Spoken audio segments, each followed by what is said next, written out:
আশা করি সবাই ভালো আছেন। তো বন্ধুরা, এখন যে সিনেমাটা নিয়ে কথা হলো, সিনেমাটার নাম হচ্ছে ভালোবাসার দুশমান। ভালোবাসার দুশমান যেটা রিলিজ করেছিল 2008 সালে, এবং ছবিটার পরিচালক হিসেবে কাজ করেছেন হচ্ছে ওয়াকিল আহমেদ।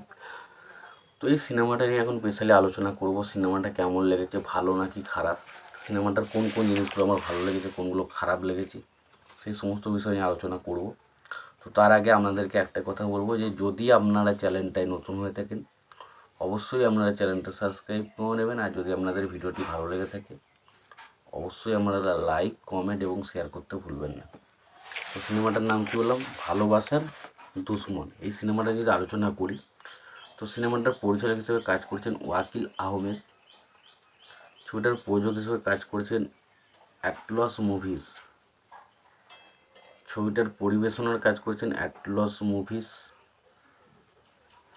ছবিটার কাহিনী লিখেছেন ওয়াকিল আহমেদ এবং মোহাম্মদ রফিক জামান। ছবিটার চিত্রনাট্যের কাজ করেছেন ওয়াকিল আহমেদ। ছবিটার সংলাপের কাজ করেছেন মোহাম্মদ রফিক জামান।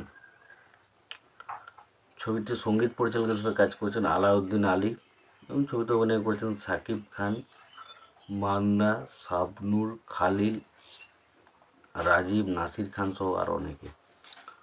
তো এখন এই সিনেমাটা নিয়ে আলোচনা হবে। সিনেমাটার নাম হচ্ছে ভালোবাসার দুশমন।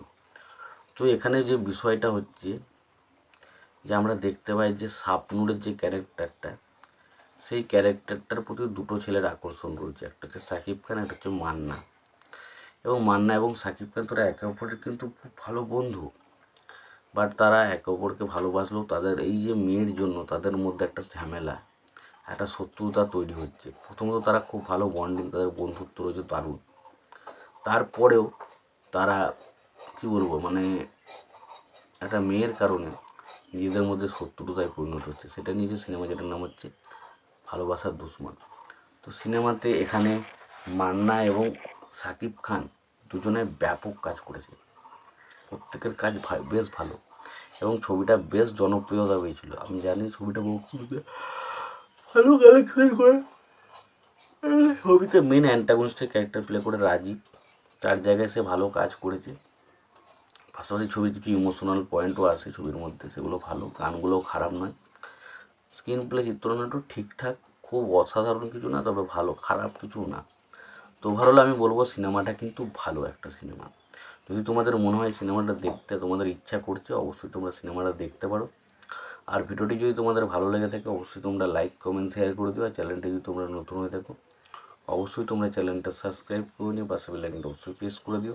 ততক্ষণের জন্য ভালো থেকো, সুস্থ থেকো, দেখা হচ্ছে পরবর্তীতে।